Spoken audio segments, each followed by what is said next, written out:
हरे कृष्णा। मैं इते साहिर स्वागत करता हूँ आपका हमारे आज के इस वीडियो में। दोस्तों, आज हम बात करने वाले हैं कि लोग हमें कितना पसंद करते हैं, क्या उसी से हमारा जीवन चलता है। आजकल इंसान की मेंटालिटी ऐसी हो गई है कि वह अपने आप को दूसरों की नज़र से देखते हैं। किसी ने उसकी तारीफ़ कर दी तो वो खुश हो जाएगा, और अगर किसी ने उस इंसान की बुराई कर दी तो वो इंसान दुखी हो जाएगा। इसी वजह से आजकल इंसान की क्वालिटी या इंसान का कैरेक्टर, वो कितना टैलेंटेड है, उस पर निर्धारित होता है। महाभारत में जो कर्ण था वो हमेशा अपने आप को दूसरों की नज़र से देखता था। जब कुरुक्षेत्र का युद्ध शुरू होने वाला था, उसके पहले कौरवों के सेनापति भीष्म को उनके पक्ष में जितने भी योद्धा हैं उन सबका मूल्यांकन करने को कहा गया। तब भीष्म पितामह ने सबका मूल्यांकन करके बहुत सारे योद्धाओं को अच्छे अंक दिए, लेकिन कर्ण को उन्होंने महारथी नहीं बल्कि अर्धरथी यानी कि हाफ वॉरियर, आधा योद्धा का दर्जा दिया।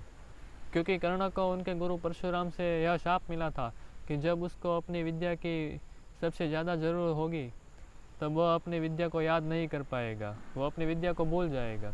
और इसलिए भीष्म पितामह ने उसे अर्धरथी कहा।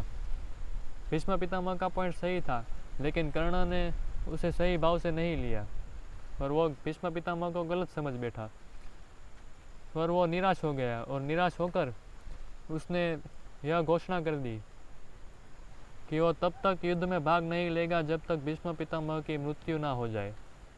जब भीष्म पितामह की मृत्यु होगी तभी वो युद्ध में वापस आएगा। दोस्तों, कर्ण की ये घोषणा भीष्म पितामह पर एक प्रहार नहीं था, बल्कि अपने आत्मविश्वास पर एक प्रहार था। और इसी वजह से धीरे धीरे कर्ण को अपने आप पर शंका होने लगी।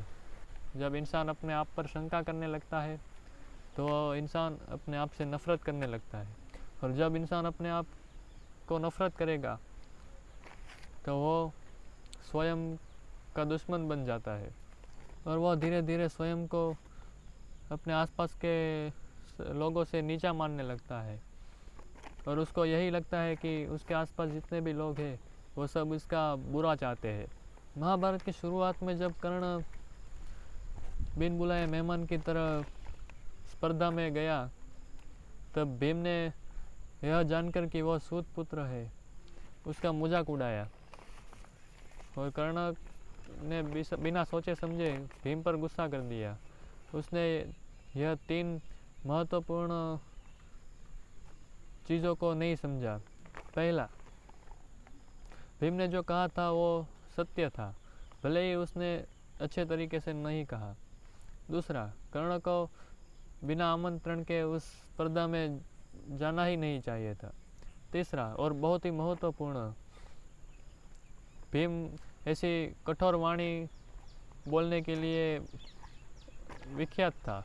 सबको पता था कि भीम कठोर वाणी से बात करता है। कभी कभी वो अपने भाई युधिष्ठिर और यहाँ तक कि कृष्ण से भी इसी तरह बात करता है।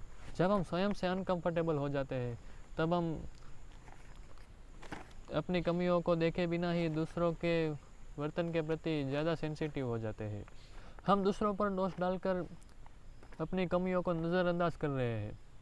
हमारी मनोवृत्ति ऐसी हो गई है कि हम खुश रहेंगे या दुखी, वो हमारे आसपास के लोग हमें कितनी शाबाशी देते हैं उस पर निर्धारित होता है। इसी वजह से हम धीरे धीरे अपनी नज़रों में गिर जाते हैं। Peace and joy cannot be purchased by forcing others to love us more, but hating ourselves less. दूसरों पर दोष डालना या अपनी कमियों को ढकने के लिए बहुत ही अच्छा शस्त्र है, लेकिन सत्य तो यह है कि दूसरे लोग नहीं बल्कि हम खुद अपने आप को इनसिक्योर फील करवाते हैं। हरे कृष्णा। तो दोस्तों, अगर आपको ये वीडियो पसंद आया है तो हमारे इस वीडियो को लाइक कीजिए, ज़्यादा से ज़्यादा इस वीडियो को शेयर कीजिए, और अभी तक हमारे चैनल को सब्सक्राइब नहीं किया है तो सब्सक्राइब कीजिए। और दोस्तों, आप हमारे साथ जुड़ना चाहते हैं तो हमारी टेलीग्राम चैनल है सोल सेवी, उसमें ज्वाइन हो सकते हैं। उसका लिंक मैं डिस्क्रिप्शन में डाल दूँगा।